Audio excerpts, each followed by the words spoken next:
할렐루야. 새로운 피조물 훈련소에 오신 여러분 주님의 이름으로 환영하고 축복합니다. 달라스에서 조기성 전도사 인사드리겠습니다.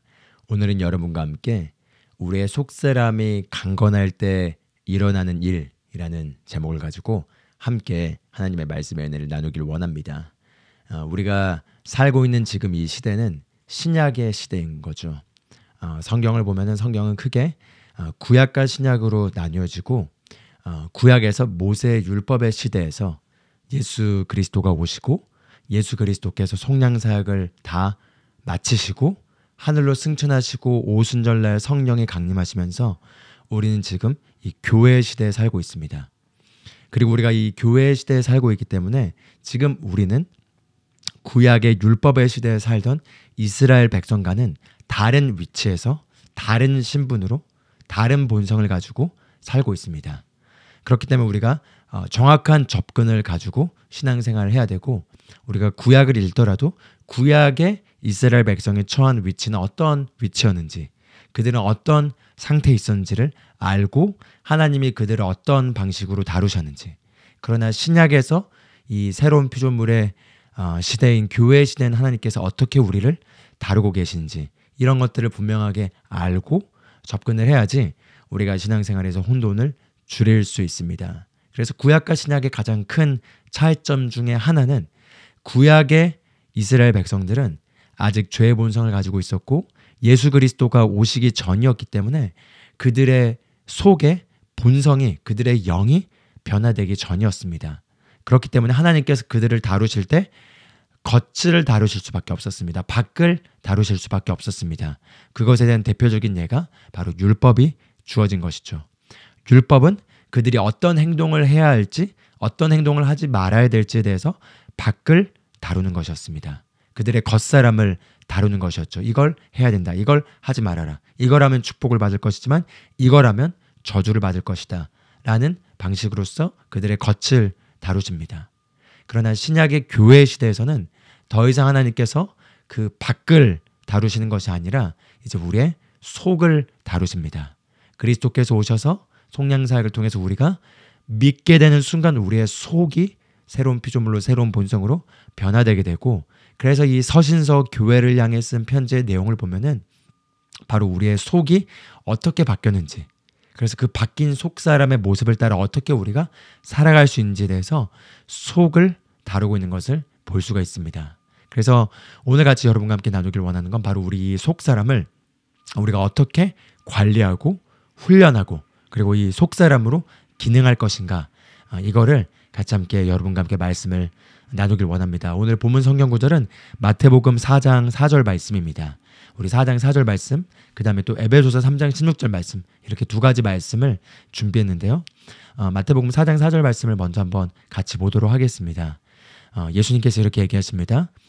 예수께서 대답하여 이르시되 기록되었으되 사람이 떡으로만 살 것이 아니요 오직 하나님의 입으로 나오는 모든 말씀으로 살 것이라 하였느니라 하시니, 이렇게 얘기합니다. 네, 예수님께서 사람이 떡으로만 또는 빵으로만, 지금 우리 시대는 밥으로만 살 것이 아니라 오직 하나님의 입으로부터 나오는 말씀으로 살 것이다, 이렇게 얘기를 하고 있습니다. 예수님께서 지금 어떤 비유로 비교하여 설명하고 있는데, 우리의 육체는 반드시 음식을 통해서 에너지가 공급돼야 되죠. 그렇기 때문에 우리 육체는 음식을 먹지 않게 되면 결국 죽게 됩니다. 그래서 우리 육체는 반드시 영양분이 들어있는 음식을 필요로 합니다. 그 영양분이 들어있는 음식을 상징하는 게 떡 또는 빵 또는 밥이라고 할 수 있겠죠. 그런데 예수님께서 여기서 얘기하고 계시는 건 사람이 떡으로만 사는 것이 아니라, 즉 육체의 음식, 육체의 양식으로만 사는 것이 아니라 오직 하나님의 입으로부터 나오는 모든 말씀으로, 여기서 이 말씀이란 단어가 레마란 단어가 쓰여졌습니다. 즉 성령의 감동을 따라서 지금 우리에게 하나님께서 말씀하시는 그 하나님의 말씀으로 살 것이다, 이렇게 얘기하고 있는 것이죠. 그러면은 만약에 빵이 우리 육체에 영양분을 제공해주고 우리 육체를 살게 한다면은, 지금 하나님의 말씀인 레마의 말씀은 우리의 영에 영양분을 제공해주고 우리 영이 살아갈 수 있도록 힘을 주는 어떤 영적인 영양분임을 사실은 육체 영양분에 해당되는 빵과 비교하면서 지금 설명하고 있는 것입니다. 이걸 통해서 예수님께서 우리에게 가르쳐 주시는 영적 진리는 무엇이냐? 바로 사람은 육체적 존재가 아니라 육체를 입고 이 땅에 살고 있지만 진짜 사람은 하나님의 형상을 따라 지음받은 영적인 존재임을 보여주고 있는 것입니다. 육체의 물질적 존재는 음식을 먹어야 되지만 그러나 우리는 육체의 물질적 존재를 넘어서서 영적 존재이고 하나님의 형상을 따라 지음받은 자들이기 때문에 영적 존재임을 알려주는 것이고요. 이 영적 존재로서 우리가 기능하고 살아가기 위해서는 반드시 영적인 음식인 하나님의 선포된 말씀을 먹어야 된다. 이거를 설명하는 것이라고 할 수가 있겠습니다. 우리 에베소서 3장 16절 말씀도 같이 한번 봐보길 원합니다. 이렇게 얘기합니다. 그의 영광의 풍성함을 따라 그의 성령으로 말미암아 너희 속사람을 능력으로 강건하게 하시오며 이렇게 얘기합니다. 네, 여기 보시는 바와 같이 너희 속사람을, 여기 속사람이라는 단어를 먼저 주목하면 좋겠고요. 속사람이 강건하게 하시오며 이렇게 사도 바울이 얘기를 하고 있는데, 기도하고 있는데 우리의 속사람이 강해진다는 거죠. 예수님께서 육체는 겉사람이라고 할 수가 있겠습니다. 이 육체는 음식을 먹으면 힘이 없다가도 힘이 나게 되죠. 예, 그런데 우리의 속사람, 우리의 영의 사람은 무엇으로 강해질 수 있는지를 또 보여주고 있었습니다. 말씀을 먹으면 우리 속사람이 강해진다는 거죠. 여기서 또 나오는 것처럼 우리의 속사람을 능력으로 강건하게 하시오며 이렇게 표현하고 있습니다. 우리 속사람이 능력으로 강건해질 수 있다는 거죠. 근데 이 능력이 바로 그분의 성령으로 말미암아 우리의 속사람을 능력으로 강건하게 하시오며 이렇게 얘기하고 있습니다. 그렇기 때문에 여기 있는 이 능력은 어떤 인간의 능력, 어떤 인간적인 어떤 수단으로서의 어떤 능력이 아니라 바로 성령이 제공해 주시는 그 능력으로 말미암아 우리의 속사람이 강건해질 수 있다. 이거를 보여주는 것입니다. 예, 바로 성령님이 제공해 주시는 그 능력을 따라서 우리의 속사람이 강건해질 수 있다는 거죠. 예, 그래서 같이 오늘 좀 더 깊게 들어가 보길 원하는 건 바로 속사람과 겉사람입니다. 성경은 특히 사도 바울의 글을 보면은 사도 바울이 속사람과 겉사람으로 우리를 구분하는 것을 볼 수 있는데요. 고린도후서 4장 16절 말씀이 대표적인 말씀이라고 할 수가 있겠습니다. 4장 16절 보면은 이렇게 얘기합니다. 그러므로 우리가 낙심하지 아니하노니 우리의 겉사람은 낡아지나 우리의 속사람은 날로 새로워지도다 이렇게 얘기합니다. 네, 우리의 겉사람은 낡아지나. 예, 우리의 겉사람이 만약에 육체라면은 우리 육체는 시간이 지날수록 세포가 노화하게 되고 낡아지게 되죠. 나이가 들수록 낡아지게 되는 게 사실이기 때문에 우리의 겉사람은 낡아지나 이렇게 얘기합니다. 그러나 우리의 겉사람이 우리의 존재의 전부가 아니라는 거죠. 진짜 저와 여러분의 진정한 존재는 바로 우리의 속사람입니다. 이 속사람에 대해서는 이렇게 얘기합니다. 속사람은 날로 새로워진도다. 우리의 속사람은 나이가 들수록 낡아지는 것이 아니라 우리의 속사람은 우리가 어떻게 관리하냐에 따라서 날로 새로워질 수 있다는 거죠. 예, 베드로 사도는 이렇게 얘기합니다. 베드로전서 3장 3절에 4절 보면 이렇게 얘기합니다. 너희의 단장은 머리를 꾸미고 금을 차고 아름다운 옷을 입는 외모로 하지 말고, 즉 너희의 어떤 단장, 치장하는 것을 이런 외모로 치장하지 말고 4절에 이렇게 얘기하죠.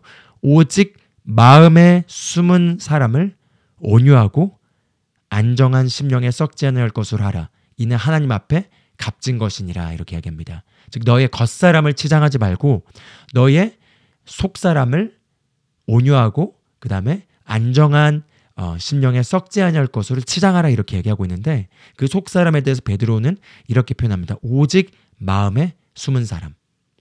영어로는 hidden man of the heart 이렇게 얘기하고 있는데 heart, 보통 성경에서 heart를 얘기할 때는 우리 어떤 그 육체적 심장을 얘기한 게 아니라 우리 존재의 중심, 코, 어떤 가장 깊숙한 곳, 우리의 영을 얘기할 때도 있고 우리의 영과 혼을 합쳐서 얘기할 때도 있는 게 보통 심령, heart라는 단어로 번역됐습니다. 그런데 여기 이렇게 얘기하죠. 마음에 숨은 사람. 예, 심령 속에 숨은 사람이 있다는 거죠. 그 숨은 사람을 바르게 단장하라 이렇게 얘기하고 있는데 바로 이 마음에 숨은 사람이 누구냐는 거죠. 예, 그게 바로 우리의 속사람이고 그게 바로 우리의 영을 얘기하고 있는 것입니다. 할렐루야. 그래서 우리가 신앙생활에 있어서 가장 중요한 기억해야 될 그리고 인식해야 될 기능해야 될 원리 중에 하나가 바로 나는 영이고 혼을 가지고 있고 육체 안에 살고 있다. 바로 이 개념입니다. 예, 바로 나는 영이고 혼을 가지고 있고 그리고 육체 안에 살고 있다. 여기서 주목하길 원한 건 나는 몸이다 라고 얘기하고 있죠. 예전에 이런 걸 훈련시켰을 때 어떤 친구가 잘못 얘기해서 나는 몸이고 혼을 가지고 있고 영 안에 살고 있다 이렇게 얘기한 적이 있는데 그러면 큰일 납니다. 반대이죠. 예, 우리는 몸이 아니라 저와 여러분은 영이고 혼을 가지고 육체 안에 살고 있습니다. 이 육체는 사도 바울의 표현에 따르자면은 이 땅의 장막집과 같다고 얘기합니다. 집으로 표현하거나 텐트로 표현을 하는데 잠깐 살다가 떠나는 집이라는 거죠. 이 몸은 우리가 살고 있는 집이라는 거죠. 제가 지금 이 집에서 촬영을 하고 있는데 이 집은 제가 살고 있는 장소이죠. 마찬가지로 우리 몸은 우리가 이 물리적인 세계에서 기능할 수 있도록 제공해주는 집입니다.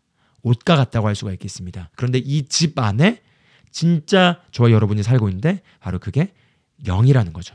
왜냐하면 하나님이 영이시고 우리가 하나님의 형상을 따라 지음받았기 때문에 우리도 영원한 영적 존재로 지음받아서 영적 존재로서 혼을 가지고 있습니다. 그래서 우리가 예수님을 믿고 거듭났을 때 예수님께서 너희가 거듭나야 된다라고 얘기했는데 거듭난다는 건 문자 그대로 다시 태어나는 거죠. 그런데 우리의 몸이 다시 태어났나요? 아닙니다. 우리 혼이 다시 태어났나요? 아니죠. 우리 만약 혼이 다시 태어났다면 우리 혼이 리셋돼야 되는데 그러지 않죠. 우리 혼도 다시 태어난 게 아닙니다. 그럼 다시 태어난 영역은 어디죠? 바로 우리의 영입니다. 왜냐하면 바로 저와 여러분의 영이 진짜 바로 저와 여러분이기 때문에 우리가 예수님을 믿고 거듭났을 때 우리 영이 죄의 본성을 가진 죄의 사람에서 그 사람은 그리스도와 함께 십자가에 못 박혀 죽었고 그리스도께서 부활하실 때 하나님으로부터 재탄생하여 우리의 영의 사람이 새로운 피조물로 재탄생하게 되었습니다. 그리고 이 새로운 피조물로서 재탄생한 이 새로운 본성의 새로운 영의 사람으로서 우리가 혼을 가지고 육체 안에 살고 있는 거죠. 그래서 이걸 구원의 개념으로 보자면은 우리 영은 구원받았습니다. 그리고 우리 혼은 구원받아 가고 있습니다. 어떻게요? 우리의 생각이 하나님의 말씀으로 새로워지는 것만큼 우리 혼이 구원을 경험하고 있습니다. 그리고 우리 육체도 구원을 받게 돼 있습니다. 그러나 우리는 아직 아무도 우리 육체가 구원받지 않았죠. 우리 육체는 바로 예수님이 공중에 강림하실 때 우리가 휴거되면서 이 썩을 몸이 썩지 않을 몸으로 덧입혀지게 되면서 우리 육체의 구원이 미래의 소망으로 남겨져 있습니다. 그래서 예수님은 부활하실 때 부활하심으로써 육체의 구원을 경험하셔서 피의 생명에 의존하지 않는 몸에 구멍이 뚫려 있어도 기능하시는 그런 부활하신 육체 몸을 입고 이 땅에서 기능하신 걸 볼 수 있습니다. 40일 동안요. 그래서 우리가 영이고 혼을 가지고 있고 육체 안에 살고 있다라는 이 가장 기본기를 우리가 탑재해야지 서신서가 읽히고 특히 복음을 통해서 우리에게 제공된 영적 실제와 우리의 육안의 눈에서 경험하는 이 경험의 괴리를 잘 해석할 수가 있습니다. 그래서 속사람은 사도 바울이 얘기할 때 속사람은 우리의 영과 혼을 얘기하는 것이고요. 우리의 겉사람은 바로 우리의 육체를 얘기하는 것입니다. 그래서 제가 항상 화요일날 아침에 고백기도 한국 시간은 저녁에 고백기도 할 때 고린도서 5장 16절 말씀을 항상 사용합니다. 거길 보면은 우리가 더 이상 그 누구도 육신을 따라 알지 아니하노라 이렇게 얘기합니다. 육신을 따라 안다는 건 바로 우리의 오감의 감각을 따라서 인지한다는 것인데요. 겉사람은 바로 우리 육체와 육체를 통해서 인식하는 감각을 포함해서 겉사람이라고 할 수가 있겠습니다. 그래서 속사람은 영과 혼인데요. 그런데 이 겉사람은 몸인데 우리의 몸 안에 뇌가 있죠. 그리고 이 뇌는 우리의 혼이 기능하는 영역이기도 합니다. 그래서 우리의 뇌는 우리의 오감의 감각을 통해서 정보를 받아들여서 신호를 주죠. 만약에 배고프면 배고프다는 신호가 오게 되고 추우면 춥다는 신호가 오게 되고 더우면 덥다는 신호가 오게 되고 그리고 만약에 몸이 아프면 아프다는 신호가 몸을 통해서 오감의 감각을 통해서 전달돼서 그게 뇌의 정보 전달을 통해서 우리가 그렇게 생각을 하게 됩니다. 그렇게 우리가 오감을 통해 들어온 정보도 있지만 이 오감을 통해 들어온 정보와 상관없이 우리가 혼에서부터 어떤 생각들을 프로세스해서 생각할 수 있습니다. 그래서 우리 뇌와 우리 몸의 신경계와 그리고 우리의 혼과 우리의 심령과 심장과 우리의 영이 다 밀접하게 다 연결돼 있다고 볼 수가 있겠는데요. 그러나 그걸 굳이 구분을 하자면 영, 혼, 육으로 나뉜다는 거죠. 그런데 우리가 이 땅을 살아오면서 우리가 훈련받는 건 바로 이 오감의 감각을 따라서 기능하도록 우리가 훈련을 받았습니다. 그리고 모든 우리 주변의 세상 사람들 그리고 실제로 대다수의 크리스천들도 그렇게 살아갑니다. 눈에 보이는 것, 그래서 보여서 느껴지는 것, 그리고 느껴지고 우리가 경험했던 것들 거기에 기반해서 그걸 사실로 여기고 그렇게 생각하고 말하고 행동합니다. 그런데 이제 우리가 그리스도 안에서 새로운 피조물로서 기능하는 삶은 바로 이 육신을 따라 알아가는 것이 아니라 바로 영을 따라 알아가는 것입니다. 영을 따라간다는 건 바로 오감의 감각에서 보여지는 대로 경험한 대로 판단하고 말하고 행동하는 것이 아니라 말씀을 통해 비춰지는 그 영적 진리의 모습을 진리로 여기고 그렇게 생각하고 눈에 보이는 건 그렇게 보여지지 않아도 오감의 감각은 그렇게 얘기하지 않아도 그렇게 생각하고 말하고 행동하는 것이 바로 육신을 따라 기능한 것이 아니라 영을 따라 기능한 것이라고 할 수가 있겠습니다. 그리고 우리는 바로 이 영을 따라 기능하는 것, 바로 영으로 기능하는 삶을 훈련해야 됩니다. 그래서 그게 오늘 나누고 싶은 중심 주제인데요.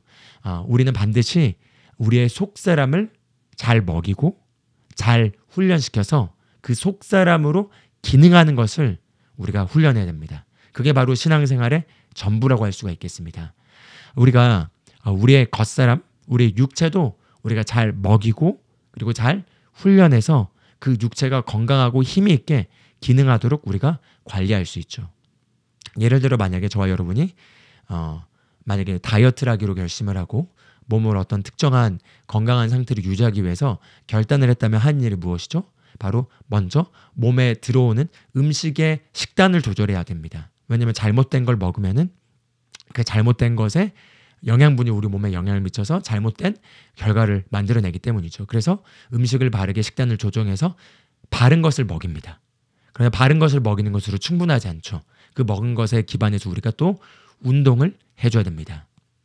그래서 어떤 부위를 어떻게 운동할 것인지를 우리가 결정해서 몸을 처복종시켜서 운동을 하면서 몸의 근육과 심폐력을 단련시킬 수 있는 거죠. 그리고 잘 쉬고 그리고 잘 그것을 이렇게 엑서사이즈 할 경우 그렇게 잘 훈련시키게 될 경우 몸이 건강해지고 강건해지고 몸이 잘 기능하게 됩니다. 그게 바로 우리 몸을 먹이고 관리하고 훈련하는 거죠. 그래서 그런 것들을 누구나 다 결단만 제대로 하면은 다 할 수 있습니다. 그런데 마찬가지로 우리가 우리 혼도 우리가 잘 먹이고 잘 훈련하고 잘 기능하는 것에 있어서 우리가 훈련을 받아왔습니다. 우리가 사실 태어나서 성장하면서 계속 우리 혼이 발달되게 되고 우리가 무언가를 학습하게 되고 언어를 학습하게 되고 생각하는 것들이 점점 더 깊어지게 되고 이제 유치원, 초등학교, 중학교, 고등학교, 대학교 그리고 또 사회생활을 하면서 계속해서 우리가 혼을 훈련시키죠. 그래서 새로운 정보들을 계속해서 배우고 배우는 거는 그 정보를 우리 안에 혼 안으로 먹이는 것이고요. 그리고 먹이는 것으로 충분하지 않기 때문에 그것을 이해하고 소화할 수 있도록 시험이나 퀴즈나 어떤 과제나 이런 것들을 통해서 끊임없이 우리의 인풋만을 넣는 것이 아니라 아웃풋을 훈련하죠. 그래서 그것들을 암기하고 문제들을 풀고 그런 여러 가지 상황 속에서 그것들을 해결하려고 계속해서 혼을 숙달시키면서 그 지식이 우리 안에 들어와서 그게 우리 안에서 이해되고 사고되어서 그게 다시 이제 우리 밖으로 그게 응용되어 나가게 하는 것들을 훈련하는 게 바로 우리 혼을 훈련하는 것이고 우리가 평생에 대학까지 우리가 그 정규 과정의 교육 과정을 통해서 혼을 끊임없이 훈련합니다. 그래서 우리가 이렇게 육신을 따라서 훈련하고 기능하거나 우리 혼을 훈련하는 그런 가운데서 우리가 이제 기독교에 오게 되고 신앙생활을 하게 되는 거죠. 그런데 이 신앙생활을 하게 되는 것에 있어서의 전부는 제가 방금 전에 말씀드린 것처럼 영적 존재임을 알고 영을 기능하고 영으로 기능하도록 훈련하는 것입니다. 그런데 우리가 영으로 기능하도록 한 번도 훈련을 제대로 받아본 적이 없고 그러한 교육을 제대로 받는 영적 환경 가운데 있지 않게 되면은 우리가 신앙생활을 하면서도 여전히 혼으로 기능하거나 육으로 기능하면서 영으로 기능하는 그 진정한 영적 삶을 살지 못하게 됩니다. 그래서 저희 새로운 피조물에서 강조하고 있는 것이 바로 이 영으로 기능하도록 훈련하는 것이 바로 저희 사역의 미션이라고 할 수가 있겠습니다. 예, 마치 육으로 기능하는 것, 육을 훈련하는 삶이 있고 우리 혼으로 기능하도록 혼을 훈련하는 삶이 있다면 마찬가지로 우리가 영으로 기능하도록 영을 훈련시키는 삶이 있습니다. 그래서 저희 이름이 새로운 피조물 훈련소인 거죠. 왜냐하면 우리가 우리 육체도 훈련을 시켜야 되는 것처럼 우리 혼도 훈련을 시켜야지 혼이 개발되는 것처럼 우리 영도 반드시 훈련시켜야지 우리 영이 개발됩니다. 그래서 베드로가 디모데전서에서 디모데에게 육체의 단련은 그 잠시 유익이 있지만 경건의 단련은 금생과 내생에 지금 현세와 그리고 사후의 삶에서 모두에게 유익이 된다 이렇게 얘기합니다. 바로 경건의 훈련이 바로 우리의 영을 훈련시킨 것이라고 할 수가 있겠습니다. 그래서 대표적으로 우리가 우리의 속사람을 훈련시키고 우리 속사람을 바르게 먹이고 훈련시키고 기능하도록 하는 데 있어서 하나님이 우리에게 주신 중요한 3가지 우리가 우리 속사람을 훈련시키기 위해서 해야 될 그런 도구가 있는데요. 그걸 잠깐 나누고 그리고 나서 우리 속사람이 강해지면은 일어난 일에 대해서 말씀 몇 가지를 보고 말씀을 마무리하길 원합니다. 먼저 첫 번째로 우리가 우리 속사람을 강하게 하도록 우리 속사람을 잘 훈련하는 첫 번째는 바로 방언으로 기도하는 것입니다. 네, 방언으로 기도하는 것은 우리가 오감을 따라서 기본적으로 살아가기 때문에 기본적으로 우리가 육신적으로 기능하는 것에 길들여져 있고 그 육신의 감각을 따라서 기능하기 때문에 우리가 영적으로 민감하거나 영적인 영역에 일어난 일들에 대해서 굉장히 둔한 상태에서 우리가 기독교 안으로 들어오게 됩니다. 그런데 방언으로 기도하는 것은 고린도전서 14장 14절을 보면은 내가 만일 방언으로 기도하면 우리 영이 기도하거니와 이렇게 얘기합니다. 내가 만일 방언으로 기도하면 내 영이 기도하거니와. 예, 그리고 고린도전서 14장 4절을 보면은 내가 방언으로 기도할 때 자기 덕을 세운다 이렇게 얘기합니다. 덕을 세운다라는 단어가 오이코도메오라는 단어인데 이 세우다라는 단어가 배터리가 충전되듯이 충전하다라는 뜻도 그 안에 갖고 있습니다. 그러면은 방언으로 기도할 때 일어나는 일이 무엇인 거죠? 바로 우리 영이 기도랍니다. 우리 영이 우리 안에 거하신 성령님께서 주시는 그 언어들을 받아서 그것을 밖으로 표출함으로써 영이 기도하는데 그럼 이 방언으로 기도하는 것이 우리 속사람을 훈련시키는 것과 무슨 연관이 있냐?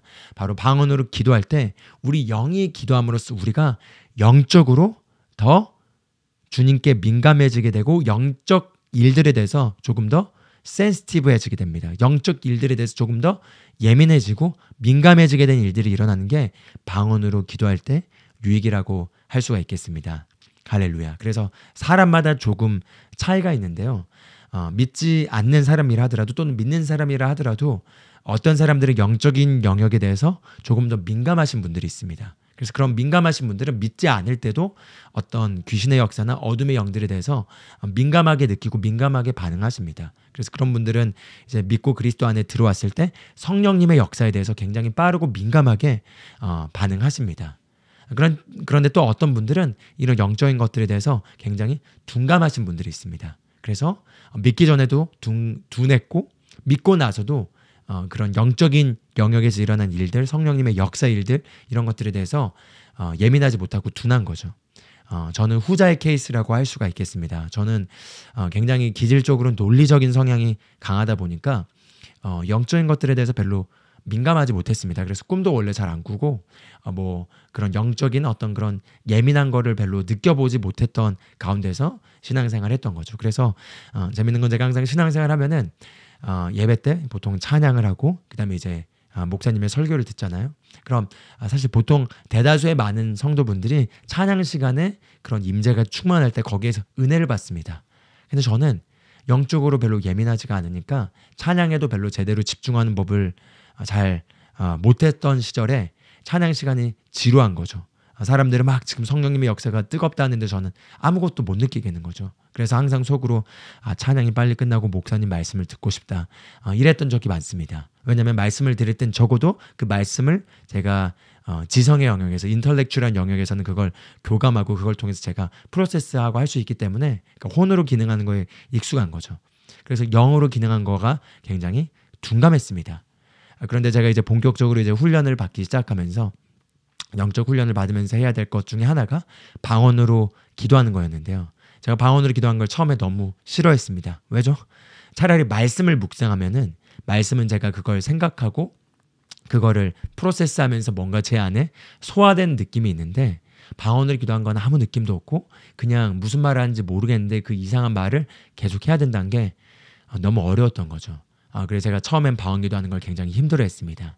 그런데 한 번은 그 당시 저를 훈련시켜주는 전도사님께서 그런 얘기를 했습니다. 방언으로 계속 기도를 하면은 아무리 영적으로 민감하지 않는 사람도 기도를 더 많이 하면 많이 할수록 방언 기도를 더 많이 하면 할수록 영적인 영역에서 민감해지게 되고 그 영적인 영역에서 성령님의 활동에 대해서 더욱더 예민해진다 이런 얘기를 하셨는데 그분은 영적으로 굉장히 예민하신 분이었습니다. 그래서 지금 기름 부음 되게 강하다. 지금 여기 성령님의 역사가 있다. 저 사람이 지금 악한 영들이 많이 있다. 뭐 이런 얘기를 들으면 저는 뭐 아무것도 못 느끼겠는데 그러나 보다 이랬던 거죠. 근데 저도 그런 영적인 영역에서 더 민감해지고자 하는 갈망이 있게 됐습니다. 그래서 많은 영적으로 성장하신 분들이 하나같이 하는 말씀이 방언으로 많이 기도하면 영적인 영역에서 민감해진다고 얘기를 하시고 그리고 방언으로 기도할 때 우리 영이 기도한다고 하니까 제가 비록 느껴지는 건 많이 있지는 않지만 느낌과 상관없이 방언으로 기도를 하는 걸 훈련했습니다. 그래서 제가 방언으로 기도하는 걸 훈련하면서 여러 번 간증을 나눴지만 제 영 안에서부터 아랫배 깊숙한 곳, 영의 깊숙한 곳에서부터 그 생수의 강이 흘러나오는 어떤 그 지점을 한번 돌파하고 난 이후부터는 제가 방언으로 기도할 때마다 제 영에서부터 그 하나님의 생명이 휘저어지면서 생명의 물들이 흘러나오게 되면서 그런 기름 부음과 영적인 영역에 민감해지게 되게 되고 그때부터 영적인 영역들에 대해서 더욱더 민감하고 예민하게 반응하고 그런 것들을 저도 감지할 수 있는 그래서 그 영적인 것들을 제가 감지하면서 거기에 예민하게 움직일 수 있는 단계로 들어가는 걸 경험했습니다. 그래서 방언으로 기도한 건 사실 너무나 중요하고요.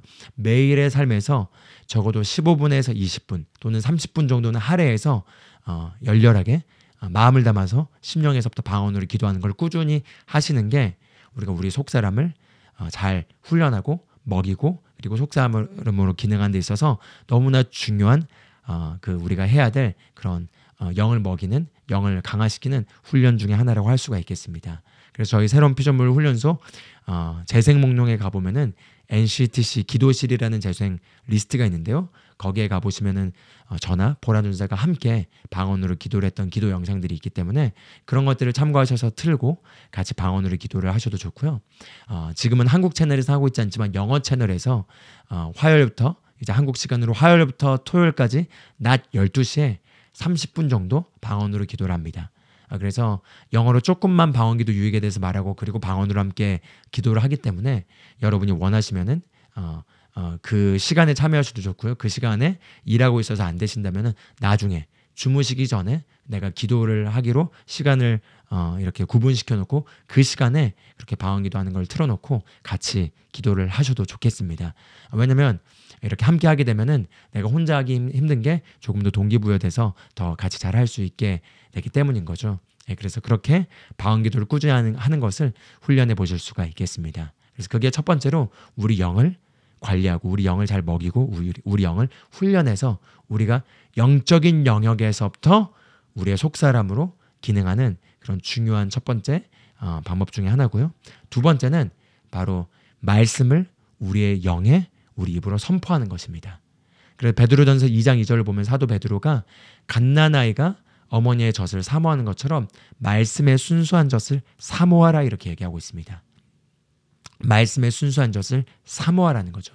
우리가 아까 봤던 본문 말씀처럼 사람은 떡으로 사는 게 아니라 하나님의 입으로부터 나오는 그 레마의 말씀으로 살아가게 되어 있습니다. 즉 우리 영이 레마의 하나님의 말씀을 먹도록 되어 있다는 거죠. 그래서 요한복음 6장 63절을 보면 예수님께서 그 살리는 것은 영이니 육은 무익하니라. 내가 너에게 이른 말들이 곧 영이고 생명이라 이렇게 얘기하십니다. 내가 너에게 이른 말들이 곧 영이고 생명이라. 그래서 그분이 하신 말씀들이 곧 레마인데, 레마가 바로 우리 영의 에너지를 제공해주는 바로 생명이고 영이라는 거죠. 그래서 우리가 단지 성경을 그냥 묵상하면서 조용히 큐티 시간에 성경을 읽는 것으로 충분하지 않고 반드시 매일매일 말씀을, 특히 우리가 그리스도 안에서 우리가 누구인지에 대한 그 우리의 본성에 해당되는, 우리의 속사람에 해당되는 그런 말씀들을 입으로 소리내서 말하면서 우리 영에 선포를 할 때 우리 영의 그 말씀을 먹으면서 강건해지게 돼 있습니다. 강건해지게 돼 있습니다. 그래서 저희 새로운 피조물 채널 훈련소에서 화요일부터 금요일까지 한국 시간으로 매일 저녁 9시에 말씀을 함께 선포하는 라이브 고백기도 시간을 갖고 있죠. 그때 말씀을 듣고 말씀을 함께 선포하면서 한 일들이 무엇이냐면 바로 우리 영의 말씀을 선포함으로써 우리 영을 먹이는 것입니다. 할렐루야. 그래서 아는 것과 그리고 그것을 먹는 것은 다릅니다. 그렇죠? 밥에 어떤 영양분이 있는지를 아는 것으로 그게 우리에게 영양분을 제공해 주진 않습니다. 먹어야지 우리 몸에 영양분을 제공해 주는 거죠. 마찬가지로 하나님의 말씀이 무엇을 말하는지를 단지 아는 것으로는 충분하지 않습니다. 그것을 먹어줘야 됩니다. 그래서 제가 저도 고백기도를 인도하지만 고백기도 인도할 때 여러분이 보시는 것처럼 제가 어떤 대본을 보고 말하지 않습니다. 그냥 고백을 합니다. 왜냐하면 제 안에 말씀들이 이미 있는 걸 제가 꺼내서 선포하는 거죠. 그래서 제가 머리로는 말씀들을 다 알고 제 심령 안에 그 말씀들이 있지만 그럼에도 불구하고 저도 제가 말씀을 선포하면서 그것을 제 귀로 듣고 제 영에다가 선포하면은 그 선포할 때마다 제 영이 하나님의 말씀에 의해서 힘을 얻고 강해지고 제 영이 이렇게 강건해지는 것을 제가 실제로 느낍니다. 그래서 제가 항상 아침에 고백기도 하기 전과 하고 난 후에 상태가 저도 달라집니다. 여러분도 그런 걸 경험하실 겁니다. 함께 따라서 고백하게 되면 끝났을 때 반드시 상태의 어떤 달라짐을 느끼게 되죠. 왜죠? 바로 말씀을 선포하면서 우리 영이 말씀을 먹었기 때문입니다. 그래서 말씀을 항상 선포함으로써 우리 영의 말씀을 먹이는 것이 바로 우리가 또 우리 영을 관리하고 우리 영을 먹이고 우리 영을 훈련시키는 하나의 방법 중에 하나라고 할 수가 있겠습니다. 그래서 첫 번째는 방언기도고요. 두 번째는 우리 영을 하나님의 말씀으로 먹이는 것입니다. 먹이는 것입니다. 그것은 말씀을 읽는 것뿐만 아니라 그것을 이해해서 동의하여서 우리 입술로 선포해서 우리 영에 들려주는 것입니다. 그리고 마지막 세 번째는 바로 하나님의 말씀으로 우리의 생각 자체를 완전히 바꾸는 것입니다. 그래서 로마서 12장 2절을 보면 너희는 이 세상과 일치하지 말고 오직 너희의 마음을 새롭게 하여 변화를 받아 이렇게 얘기합니다. 여기서 재밌는 건 변화하려고 애써라 이렇게 얘기하는 것이 아니라 너희의 너희의 생각을 하나님의 말씀으로 새롭게 함으로 말미암아 변화를 받아라 이렇게 얘기합니다. 즉 우리의 생각이, 우리의 마인드가, 우리의 의식과 잠재의식이 하나님의 말씀으로 새롭게 리프로그램 되게 되면은 우리의 뉴런과 우리의 시냅스와 우리의 뇌 회로들이 하나님의 말씀으로 새롭게 재구성되게 되면은 그게 마인드 리뉴얼이라고 할 수가 있겠습니다. 우리의 마인드가 새롭게 하나님의 말씀으로 재구성되게 되면은 그러면은 변화가 따라온다는 거죠. 할렐루야. 제가 이걸 너무나 좋아합니다. 제가 이걸 모를 때는 너무나 변화하려고 애를 썼습니다. 그리고 변화하려고 애를 쓰면서 안 변하는 저의 모습을 자책하고 회개하고 항상 죄송한 마음을 갖고 하나님께 죄송한 마음을 가졌지만 제가 이런 말씀들을 알고 나서는 그냥 변화하려고 애쓰는 것이 아니라 변하길 원하는 그 분야가 어디든지 그 분야에 관한 말씀들을 묵상했습니다. 묵상하고 저의 생각을 새롭게 하게 되면은 반드시 제가 원하고 갈망했던 그런 변화들이 따라온다는 거죠. 그래서 우리가 말씀을 선포하고 고백하면서 우리 영을 먹인 일도 하지만 또한 그렇게 선포하고 말씀을 묵상하는 것이 우리의 생각을 하나님의 말씀으로 새롭게 하기도 합니다.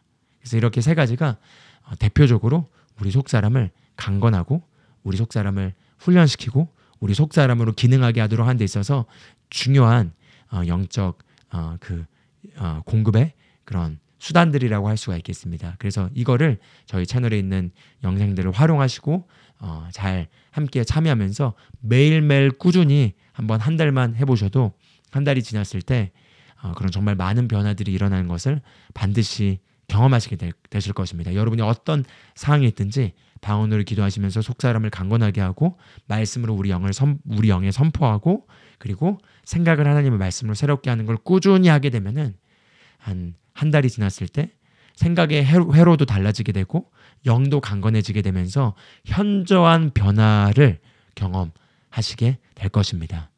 그것을 장담할 수 있습니다. 그게 저에게도 14년 전에 일어났던 일이고요. 제가 이걸 함께 할 수 있도록 도와서 적용했던 모든 분들은 다 놀라운 변화를 경험하셨습니다. 그래서 어떤 지금 심각한 상황의 문제 가운데 있다 하더라도 이 말씀을 적용하셔서 방언으로 기도하고 말씀을 묵상하고 말씀을 선포하고 영을 말씀으로 강건하게 하는 일을 해보시기를 주님의 이름으로 축복합니다. 그래서 이렇게 우리가 말씀을 적용해가지고 우리 속사람이 강건해지게 되면은 그럼 강건해졌을 때 일어나는 일들이 있습니다. 이게 바로 우리를 동기부여하도록 만드는 건데요. 우리가 그토록 갈망하는 것들이 다 나타나게 됩니다. 여러분, 우리가 신앙생활하면서 가장 갈망하는 게 무엇이죠? 말씀과 우리 현실의 괴리감이 줄어드는 거죠. 말씀에서는 이렇게 얘기하고 있는데 나는 그렇게 살지 못하고 있는 그 항상 괴리감에서 우리가 고통스러워했습니다. 그런데 우리 속사람이 강건해지게 되면 이 괴리감이 사라지게 되고 삶에서 말씀이 나타나는 것을 여러분 경험하시게 될 것입니다. 우리 성경 구절 몇 가지를 보길 원하는데요. 속사람이 강력하게 강건해져서 우리 겉사람보다 더 우세하게 지배력을 얻게 되면은 일어나는 일들 세 가지를 잠깐 나누길 원합니다. 바로 첫 번째는 죄가 우리를 지배하지 못하게 됩니다. 우리 성경 구절 로마서 6장 6절에서 7절 말씀을 잠깐 봐보겠습니다. 6절에서 7절 그리고 14절인데요. 이렇게 얘기합니다. 우리가 알거니와 우리의 옛사람이 예수와 함께 십자가에 못 박힌 것은 죄의 몸이 죽어 다시는 우리가 죄에게 종노릇하지 아니하려 함이니 이는 죽은 자가 죄에서 벗어나 의롭다 하심을 얻었음이라. 죄가 너희를 주장하지 못하리니 이는 너희가 법 아래 있지 아니하고 은혜 아래 있음이라. 이렇게 얘기하고 있습니다. 할렐루야. 네, 그래서 여기 6절을 보면은 이게 이 새로운 피조물의 계시에서 영혼육의 관점에서 보지 않으면 이 구절이 좀 이해가 안 될 수도 있는데요. 이렇게 이해해 보실 수가 있겠습니다. 우리의 옛사람이 예수와 함께 십자가에 못 박힌 것은 이 옛사람은 죄의 본성을 가지고 있는 옛 거듭나기 전에 영의 사람을 얘기합니다. 바로 저와 여러분의 거듭나기 전에 죄의 본성으로 하나님께 대하여 죽어있던 그 죄의 본성을 가진 영의 사람, 그게 옛사람인데요. 그 옛사람이 예수와 함께 십자가에 못 박혀 죽었다는 거죠. 그런데 그 죽었다는 게 무슨 의미냐? 바로 여기서 죄의 몸이 죽어 다시는 우리가 죄에게 종노릇하지 아니하려 함이니 이렇게 얘기하고 있습니다. 죄의 몸이 죽었다는 게 무슨 말일까요? 우리가 죄의 몸이 죽어서 더 이상 이제 우리 몸이 죄의 몸이 아닌가요? 그렇지 않습니다. 우린 여전히 이 죄의 몸의 상태 안에 있습니다. 그래서 이 죄의 몸의 상태에 있는 이 몸은 우리가 휴거될 때 구원받게 될 것입니다. 그래서 우리는 여전히 아직 죄의 몸 안에 있지만 예수님을 믿기 전에 죄의 본성을 가지고 있었을 때 우리의 상태는 그 우리의 죄의 본성의 옛사람이 이 죄의 몸의 지배 아래 있어서 이 죄의 몸 아래 지배당하는 가운데서 그 본성이 죄의 몸과 결탁돼서 죄의 몸에 종노릇하는 노예의 상태에 있었습니다. 그런데 그 노예의 상태에 있었던 그 옛사람이 죄의 몸에 대하여 죽어버렸다는 거죠. 그 사람이 그리스도와 함께 죽어버려서 이 죄의 몸이 우리의 죄의 본성의 옛사람을 컨트롤하고 있었는데 컨트롤 당하고 있던 그 사람이 죽었다는 것입니다. 그래서 죽어서 더 이상 이제 이 죄에게 종노릇 하지 아니한다는 거죠. 그래서 7절에 이렇게 얘기합니다. 죽은 자가 죄에서 벗어나 의롭다 하심을 얻었습니다. 무슨 말이죠? 이 죄의 지배 아래서 죄의 몸에 종노릇하고 있었던 그 사람이 죽어버려서 죄의 종노릇에서 해방되었고 우리는 이제 새로운 피조물로 재탄생하게 되었는데 이 재탄생한 이 세 사람은 의롭다함을 얻었고 하나님께 대하여 살아있고 더 이상 이 죄의 몸에 노예의 상태에 있지 않게 되었다는 것입니다. 할렐루야. 그래서 14절을 보면 죄가 너희를 주장하지 못하리니 또는 죄가 너희를 지배하지 못하리니 또는 죄가 너희를 주관하지 못하리니 이렇게 얘기할 수가 있겠습니다. 할렐루야. 그렇습니다. 만약에 우리의 속사람이 능력으로 강건해져서 우리 속사람이 지배력을 얻게 되면 일어나는 일은 무엇이냐면 우리 속사람의 본성대로 우리가 기능하게 됩니다. 그 속사람의 본성이 무엇이죠? 아가페 사랑입니다. 이 속사람의 본성이 무엇이죠? 절대적 평강입니다. 이 속사람의 본성의 기능이 무엇이죠? 끊임없는 환경과 상관없는 기쁨입니다. 이 속사람의 본성이 무엇이죠? 바로 의의 본성입니다. 이런 것들이 지배력을 얻어서 밖으로 흘러나온다는 거죠. 그렇기 때문에 죄가 우리를 주관하거나 우리를 지배하지 못한다는 걸 보여주고 있습니다. 할렐루야. 그게 바로 우리의 속사람이 능력으로 강건할 때 일어나는 일이라고 할 수가 있겠습니다. 그리고 두 번째는 바로 우리가 정죄 가운데 걷지 않게 됩니다. 로마서 8장 1절을 보면은 이렇게 얘기합니다. 그러므로 이제 그리스도 예수 안에 있는 자에게는 결코 정죄함이 없나니. 그리고 개역개정에는 빠져있지만 원문에는 이렇게 나와 있습니다. 그들은 육신을 따라 걷지 아니하고 영을 따라 걸음이라 이렇게 얘기합니다. 예, 육신을 따라 걷지 아니하고 영을 따라 걸음이라. 즉 우리가 속사람이 강건해지게 되면 우린 더 이상 육신의 오감의 감각을 따라 걷지 않고 영을 따라 걷게 됩니다. 그래서 영을 따라 항상 걷기 때문에 항상 영의 본성이 지배력을 얻게 되고 그래서 우리가 죄를 안 짓게 됩니다. 그뿐만 아니라 죄의 영향력이 우리 안에 세력을 얻지 못하게 됩니다. 그래서 죄가 우리를 지배하지 못할 뿐만 아니라 죄가 우리를 주관하지 못하고 있기 때문에 정죄함이 없는 것입니다. 할렐루야. 그래서 사도 요한은 요한일서에서 하나님께로부터 난 자들은 죄를 짓지 아니한다 이렇게 얘기한 것입니다. 그 말씀을 읽으면서 많은 경우 고민이 드셨을 것입니다. 하나님께로부터 난 자면 죄를 짓지 않는다고 얘기하는데 나는 죄를 짓는데 그럼 나는 하나님께로부터 난 자가 아닌 것인가? 나는 뭐지? 이게 바로 육신을 따라 이것을 읽게 되면 이해가 안 되는 거죠. 그런데 이걸 영을 따라 보게 되면 우리가 사도 요한의 요한일서의 말씀도 이해할 수 있게 됩니다. 우리가 하나님께로부터 나서 우리의 영은 거듭났기 때문에 우리 영에 거듭난 영의 본성의 사람은 죄를 짓지 않습니다. 죄를 짓지 않습니다. 죄를 짓지 않습니다. 그러나 우리 혼이 아직 하나님의 말씀으로 새로워지지 않았고 그 혼이 육신과 결탁될 가운데 그 죄의 몸이 하고자 하는 대로 혼이 그렇게 따라가서 그렇게 선택을 내리게 되면은 비록 우리 영은 죄를 지을 수 없는 본성의 상태라더라도 우리 혼이 육신과 결탁돼서 죄를 지을 수 있는 거죠. 그런데 좋은 소식은 무엇이냐? 우리의 이 속사람이 강건해지게 되면은 더 이상 죄가 우리를 주관하지 못하게 되고 우리가 더 이상 정죄한 가운데 걷지 않게 되는 것입니다. 할렐루야. 그리고 마지막으로 나누고 싶은 말씀은 무엇이냐면 바로 우리 속사람이 강건해지면 일어나는 일이 바로 죽을 것이 바로 이 하나님의 신성한 생명에 삼켜지게 되는 것입니다. 우리 고린도서 5장 4절 말씀을 한번 읽어보겠습니다. 이렇게 얘기합니다. 참으로 이 장막에 있는 우리가, 이 장막은 몸을 얘기합니다. 이 장막에 있는 우리가 짐진 것 같이 탄식하는 것은 벗고자 함이 아니요 오히려 덧입고자 함이니 죽을 것이 생명에 삼킨 바 되게 하려 함이라 이렇게 얘기하고 있습니다. 할렐루야. 우리가 이 장막에 살면서 이 장막이 죄의 몸이기 때문에 우리가 짐진 것 같이 탄식하는 상태에 있지만 그 탄식이 빨리 이 몸을 떠나서 죽어서 천국에 가자 이 얘기가 아니라 이 텐트가 이 장막이 이 죄의 몸이 우리의 거듭난 본성 안에 있는 이 속사람의 하나님의 생명의 강력한 능력 아래 지배당해서 그래서 이 죽을 것이 생명에 삼킨 바 되게 하는 것을 갈망하고 그렇게 덧입혀지고자 하는 것이 바로 우리의 갈망이라는 것입니다.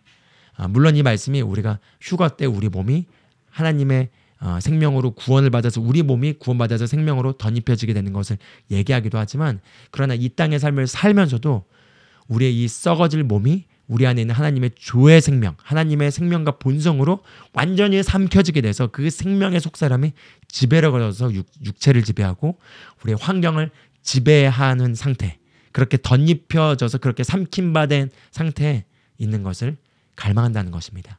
할렐루야. 이 내용을 썼던 사도 바울은 이 의식으로 충만하였기 때문에 하나님의 그 조의 생명이 바울의 썩을 육체의 생명을 지배하고 있었습니다. 그래서 섬에서 독사에 물려도 그 독이 지배력을 얻지 못한 거죠. 왜냐하면 바울 안에 있었던 하나님의 생명의 능력이 그 독을 깨끗이 바로 그 순간 치료한 것입니다. 마찬가지로 바울이 텐트 메이커로 일할 때 바울이 어떤 특별한 기름 부음을 자기 몸에 옷에 부었던 것이 아닙니다. 그냥 바울의 땀이 묻어 있었겠죠. 그런데 바울이 텐트 치면서 일하는 가운데서도 이 생명에 삼켜진 바 되는 그 생명의 계시를 가지고 그 가운데 살았기 때문에 그 바울의 옷과 손수건을 아픈 자에게 대거나 귀신 들린 자에게 됐을 때 사람들이 치유케 되는 역사가 나타난 걸 볼 수 있습니다. 바로 그게 죽을 것이 생명에 삼킨 바 되는 그런 모습이라고 할 수가 있는 것이죠. 할렐루야. 예, 그게 바로 우리의 속사람이 능력으로 강건해져서 지배력을 얻게 될 때 우리 삶에 나타나는 모습이라고 할 수가 있겠습니다. 이런 삶을 갈망하시지 않습니까? 예, 그리고 우리 모두 이런 삶을 살 수 있습니다. 우리 육체를 단련시키거나 우리 혼을 단련시키는 것이 불가능한 것이 아닌 것처럼 우리 영을 단련시켜서 우리 영이 지배력을 얻고 살아가는 것도 불가능한 게 아니라 누구나 다 바르게 적용하면 그렇게 할 수 있고 그래서 그 결과 그렇게 살 수 있습니다. 할렐루야. 그래서 저와 여러분이 그런 삶을 살아가면서 생명 안에서 왕노릇하고 그래서 죄가 우리를 주관하지 못하고 죽을 것들이 생명에 삼킨 바 되는 그런 삶을 살게 될 것을 축복합니다. 할렐루야. 오늘 여기까지 같이 말씀 마무리하도록 하겠습니다. 감사합니다.